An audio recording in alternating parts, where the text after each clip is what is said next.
ದ್ಯೂತಶಿಖಿ ಪ್ರಜ್ವಲಿಸಿತು. ಚದುರಂಗದ ಹಲಗೆಯನ್ನಿಟ್ಟರು. ಹೊನ್ನರಾಶಿ ಹೊರಬಿದ್ದವು. ಆಟ ಪ್ರಾರಂಭವಾಯಿತು.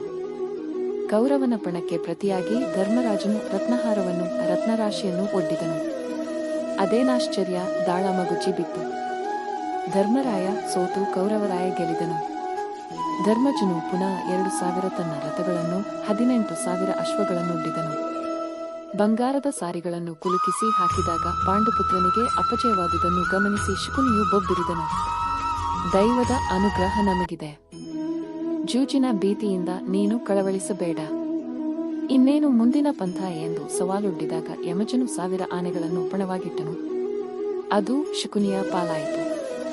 ಶಕುನಿಯು ಜಿತಂ ಜಿತಂ ಎಂದು ಬೊಬ್ಬಿಟ್ಟನು.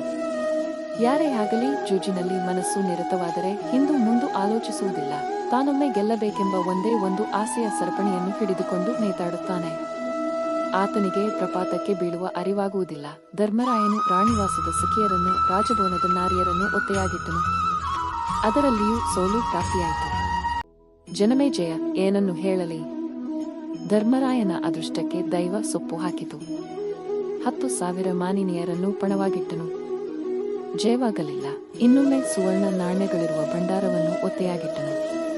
ಅದು ಶಕುನಿಯ ಪಾಲಾಯಿತು. ತನ್ನ ಚೈತ್ರ ರಥವನ್ನು ಒಡ್ಡಿದರೂ ಪ್ರಯೋಜನವಾಗಲಿಲ್ಲ. ಗಡಗಡ ಶಬ್ದ ಮಾಡುತ್ತಾ ಶಕುನಿಯು ದಾಳಗಳನ್ನು ಉರುಳಿಸಿ ಇನ್ನೇನಿದೆ ಬರಲಿ ಎಂದನು. ವಿಧೇಯರಾದ 1000 ಮಂದಿ ಸೇವಕರನ್ನು ಪಣವಾಗಿಟ್ಟನು. ಅದು ಶಕುನಿಯ ಪಾಲಾಯಿತು. ಶಕುನಿಯ ಕಪಟ ದ್ಯೂತ ಮುಂದುವರಿಯಿತು. ದೈವದ ಸಂಪೂರ್ಣ ಒಲವು ಪಾಂಡವರಿಗೆ ಇರುವುದಾದರೂ ಅವರ ದುರ್ವ್ಯಸನಕ್ಕೆ ಭಗವಂತನ ಆಶೀರ್ವಾದವಿರಲಿಲ್ಲ. ಆದುದರಿಂದ ಮೇಲಿಂದ ಮೇಲೆ ಅಪಜಯ ಪಾಂಡವರಿಗಾಯಿತು.